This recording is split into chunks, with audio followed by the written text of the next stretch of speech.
माता लक्ष्मी को किसकी श्राप के कारण सबरी बनना पड़ा, रहस्यमय प्रसंग है। जय श्री राम। दोस्तों, स्वागत है हमारे एसपी हिंदी कहानी चैनल में। दोस्तों, आज की जो कहानी है बहुत रहस्यमय है, जो हम बताने जा रहे हैं कि माता लक्ष्मी को सबरी किसके श्राप के कारण बनना पड़ा। क्या आपने कभी सोचा है कि भक्ति इतनी शक्तिशाली कैसे हो सकती है कि स्वयं भगवान भी उसे ठुकरा नहीं सकते? क्या कोई इतना प्रेम कर सकता है कि भगवान उसके झूठे फल भी अमृत समान मान ले? लेकिन क्या आप जानते हैं कि यह साधारण भिलनी सबरी कोई और नहीं, स्वयं माता लक्ष्मी का अवतार थी। और उन्हें यह जन्म क्यों लेना पड़ा? यह कहानी केवल भक्ति की नहीं है, यह एक रहस्य, एक श्राप और एक अद्भुत मोक्ष की कहानी है। यह उस प्रेम की गाथा है जिसने स्वयं भगवान श्री राम को नतमस्तक कर दिया। परंतु माता लक्ष्मी को ऐसा कौन सा श्राप मिला जिससे उन्हें एक वनवासी स्त्री के रूप में जन्म लेना पड़ा? सबरी ने ऐसा कौन सा तप किया जिससे उन्हें श्री राम के दर्शन का सौभाग्य प्राप्त हुआ? और सबसे महत्वपूर्ण, कैसे एक भिलनी ने झूठे वैर त्रिलोक के स्वामी श्री राम के लिए सबसे प्रिय प्रसाद बन गई? इस कथा में है रहस्य, रोमांच, तपस्या और एक अनंत प्रेम की अमर कहानी। यह केवल एक साधारण व्यक्ति कथा नहीं, बल्कि एक दिव्य सत्य है जो आपको भक्ति, समर्पण और धैर्य का एक ऐसा अद्भुत अनुभव कराएगा जिसे आप कभी भूल नहीं पाएंगे। तो आइए इस अलौकिक कथा को शुरू करते हैं और जानते हैं कि कैसे एक श्राप भक्ति में बदलकर मोक्ष का द्वार खोल सकता है। अब आगे की कथा सुनने के लिए जुड़े रहिए, क्योंकि यह कहानी आपको अंत तक बांधे रखेगी। दोस्तों, यह कहानी सुनने से पहले आपको याद दिला दो कि अगर हमारे चैनल पर नए हैं तो हमारे चैनल को सब्सक्राइब जरूर करें ताकि आपको नई नई जानकारी मिलती रहे। चलिए कहानी को आगे बढ़ाता हूं। स्वर्ग लोक में एक दिन विष्णु भगवान अपने सिंहासन पर विराजमान थे और माता लक्ष्मी उनके समीप बैठी हुई थी। चारों ओर दिव्य संगीत गूंज रहा था। देवता अपनी अपनी स्तुतियों में लीन थे। तभी वहां एक महान तपस्वी महर्षि मतंग पहुंचे।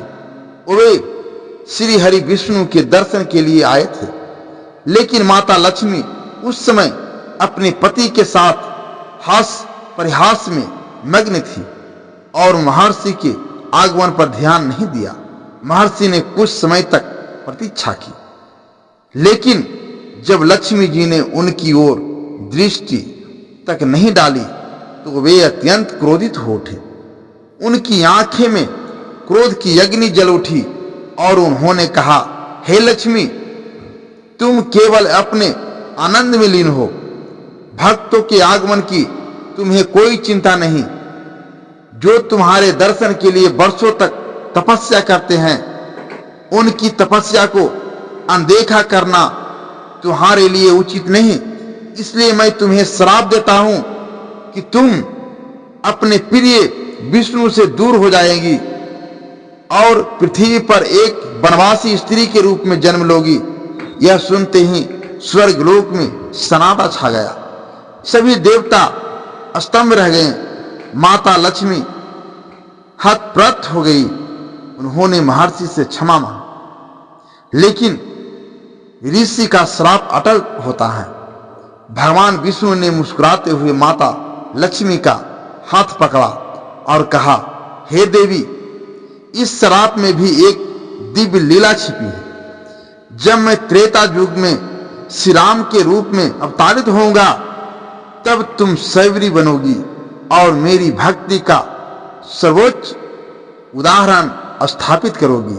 यह संसार तुम्हारी भक्ति को जुगों जुगों तक स्मरण करेगा। माता लक्ष्मी ने विष्णु भगवान के चरणों में सिर झुका लिया।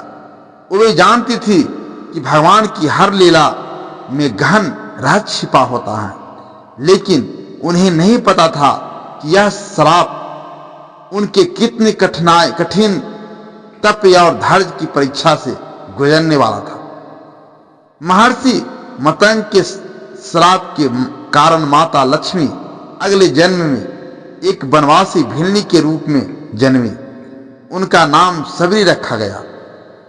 उनका जन्म ऐसे भील समाज में हुआ जहां हिंसा और मांसाहार एक परंपरा थी, लेकिन सबरी का हृदय बचपन से ही कोमल और सात्विक था।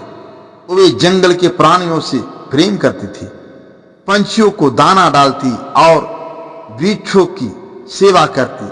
समय बीतता गया। एक दिन जब उनके विवाह की बात चली तो उन्हें पता चला कि उनके समाज में विवाह के अवसर पर हजारों पशुओं की बलि दी जाती है। यह जानकर सबरी का हृदय कांप उठा। रात के अंधेरे में जब पूरा गांव सो रहा था, तब सबरी अपने घर से भाग निकली। उन्होंने संकल्प लिया कि वे अपने जीवन को भक्ति के मार्ग पर अर्पित करेगी। वह जंगलों में भटकती हुई महर्षि मतंग के आश्रम पहुंची। महर्षि ने उन्हें देखते ही पहचान लिया कि यह कोई साधारण स्त्री नहीं, बल्कि स्वयं देवी लक्ष्मी का अवतार है। हे वत्स, तुम यहां क्यों आई हो? महर्षि ने पूछा। सबरी ने हाथ जोड़कर कहा, गुरुदेव, मैं केवल भक्ति करना चाहती हूं। कृपया मुझे अपने आश्रम में स्थान दें और भक्ति का मार्ग दिखाएं। महर्षि मतंग ने उन्हें शिष्य रूप में स्वीकार कर लिया। उन्होंने सबरी को सेवा, तपस्या और ध्यान की शिक्षा दी। सबरी हर दिन आश्रम की सफाई करती, जल लाती, वृक्षों का पानी देती और गुरुदेव के आदेशों का पालन करती। वे हर दिन जंगल से मीठे बेर चुन कर लाती और सोचती, अगर अभी मेरे आराध्य श्री राम यहाँ आए तो मैं उन्हें सबसे मीठे बेर खिलाऊंगी। लेकिन उन्हें नहीं पता था कि यह प्रतीक्षा कितनी लंबी होगी। समय बीतता गया। महर्षि मतंग ने समाधि ले ली, लेकिन जाने से पहले उन्होंने सबरी को आशीर्वाद दिया। वत्स, जब त्रेता युग में भगवान श्री राम वनवास में होंगे, तब वे तुम्हारे आश्रम में आए। उनके दर्शन से तुम्हारी भक्ति पूर्ण होगी और तुम्हें मोक्ष की प्राप्ति होगी। गुरुदेव के वचन सुनकर सबरी की आंखों में आंसू आ गए। अब वे हर दिन श्री राम की प्रतीक्षा करने लगे। एक दिन, 2 दिन, 1 साल, 100 साल, सैकड़ों वर्षों तक सबरी ने अपनी भक्ति में कोई कमी नहीं आने दी। हर दिन वे बैर चुनती, पहले स्वयं चखती कि कौन सा सबसे मीठा है और फिर उसे अलग रख देती। गांव वाले उन पर हंसते, कहते, कैसे मूर्ख औरत है, राम कौन सा यहां आएंगे? लेकिन सबरी मुस्कुराती और कहती, मेरा राम आएगा, एक दिन जरूर आएगा। और फिर वह दिन आया। वनवास के दौरान भगवान श्री राम और लक्ष्मण जंगल में भ्रमण कर रहे थे। चलते चलते वे सबरी के आश्रम पहुंचे। सबरी ने जब उन्हें देखा तो उनकी आंखें में आंसू बहने लगे। उन्होंने दौड़कर उनके चरण पकड़े और कहा, प्रभु, मैं जीवन भर आपकी प्रतीक्षा की, आज मेरा जीवन सफल हो गया। श्री राम ने प्रेम पूर्वक कहा, माता, मैं भूखा हूं, क्या मेरे लिए कुछ भोजन है? सबरी ने आदर पूर्वक अपने जूठे बैर भगवान को अर्पित किए। लक्ष्मण थोड़े संकोच में थे, लेकिन श्री राम मुस्कुराए और प्रेम पूर्वक बैर खाने लगे। माता, तुम्हारे ये बैर अमृत से भी मीठे हैं। सबरी का हृदय आनंद से भर उठा। उन्हें अब और कुछ नहीं चाहिए था। उनकी तपस्या पूर्ण हो चुकी थी। श्री राम ने उन्हें मोक्ष का आशीर्वाद दिया और उसी क्षण शबरी ज्योति में विलीन हो गई। दोस्तों, शबरी की यह कथा केवल भक्ति की नहीं बल्कि धैर्य, प्रेम और समर्पण की कथा है। श्रद्धा और प्रेम ही सबसे बड़ी पूजा है। भगवान केवल भक्त की भावनाएं देखते हैं, न कि उनकी जाति, पद या स्थिति। सच्चा प्रेम समय से परे होता है। अगर प्रेम सच्चा हो तो भगवान को भी आना पड़ता है।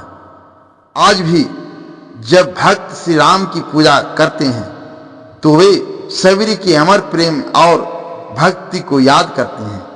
यह कहानी केवल सुनने के लिए नहीं, जीने के लिए है, क्योंकि सच्ची भक्ति में ही मोक्ष है। दोस्तों, अगर यह कहानी आपको अच्छा लगा होगा तो हमारे वीडियो को लाइक शेयर अवश्य करें। धन्यवाद।